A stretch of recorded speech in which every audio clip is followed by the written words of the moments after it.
तो हेलो दोस्तों, मैं देवेंद्र आपका स्वागत करता हूं हमारी रेडिएशन की पहली क्लास में। तो हम आज जानेंगे कि रेडिएशन क्या होती है। तो रेडिएशन क्या होती है? एक एनर्जी की फॉर्म होती है। रेडिएशन क्या होती है? एक रेडिएशन की फॉर्म होती है जो क्या करती है, ट्रेवल करती है स्ट्रेट लाइन में। क्या करती है? स्ट्रेट लाइन में तो क्या करती है, ट्रेवल करती है, और स्पीड की लाइट की स्पीड में ट्रेवल करती है। और हम इसके बाद में हम पढ़ेंगे कि टाइप ऑफ रेडिएशन, रेडिएशन कितने प्रकार की होती है। तो हम जानते हैं कि रेडिएशन दो प्रकार की होती है। तो रेडिएशन दो प्रकार की कौन कौन सी होती है? पहली होती है आयनाइजिंग रेडिएशन और दूसरी होती है नॉन आयनाइजिंग रेडिएशन। तो आयनाइजिंग रेडिएशन कौन सी होती है? पहली होती है आयनाइजिंग रेडिएशन। पहली कौन सी होती है? Ionising radiation. तो आयनाइजिंग रेडिएशन कौन सी होती है? आयनाइजिंग रेडिएशन वे रेडिएशन होती है जो इंटरेक्ट करती है मीडियम से और क्या करती है, आयन प्रोड्यूस करती है। मीडियम से इंटरेक्ट करके क्या प्रोड्यूस करती है? आयन प्रोड्यूस करती है। तो उसको बोलते हैं हम आयनाइजिंग रेडिएशन। और दूसरी कौन सी होती है? Non ionising radiation. तो नॉन आयनाइजिंग रेडिएशन कौन सी होती है?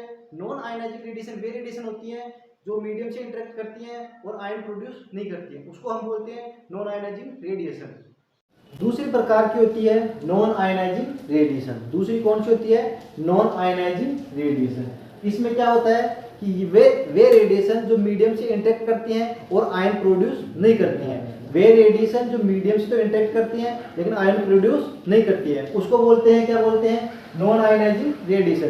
तो नॉन आयनाइजिंग रेडिएशन कौन कौन सी होती है उनके हम एग्जांपल देखेंगे। रेडियो वेव पहली होती है, रेडियो वेव।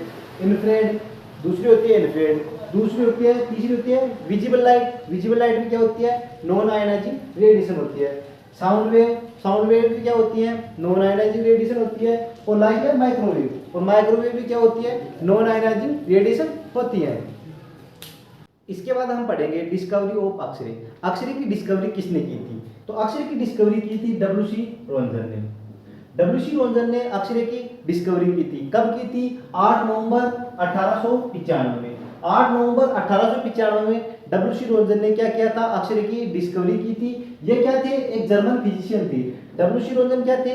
एक जर्मन फिजिशियन। डब्ल्यू.सी. रोंजन क्या कर रहे थे? कंडक्शन ऑफ इलेक्ट्रिसिटी पर इन्वेस्टिगेशन कर रहे थे। किस पर कर रहे थे? कंडक्शन ऑफ इलेक्ट्रिसिटी पर। कहां पर कर रहे थे? लो प्रेशर पर in the glass tube. Glass tube के अंदर लो प्रेशर पर कंडक्शन ऑफ इलेक्ट्रिसिटी पर इन्वेस्टिगेशन कर रहे थे। तो उन्होंने पाया कि जो पॉजिटिव इलेक्ट्रोड होता है ना, पॉजिटिव इलेक्ट्रोड, वहां से एक इनविजिबल रे निकलती है।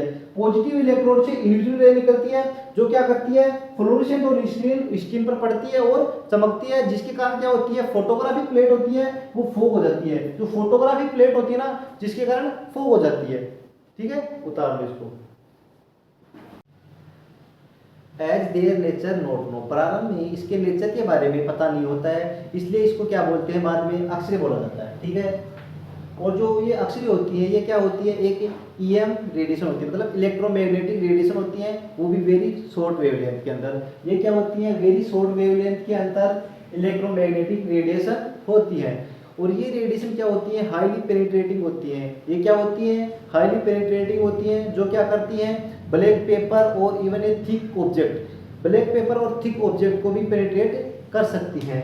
जो डब्ल्यू.सी. रोंजन होते हैं वो रिसीव करते हैं first Nobel prize in physics, वो भी 1901 के अंदर। फर्स्ट एक्स-रे होता है वो वाज डन किया जाता है एना बेरथा, जो कि एना बेरथा थी वो डब्ल्यू.सी. रोंजन की वाइफ थी। ठीक है।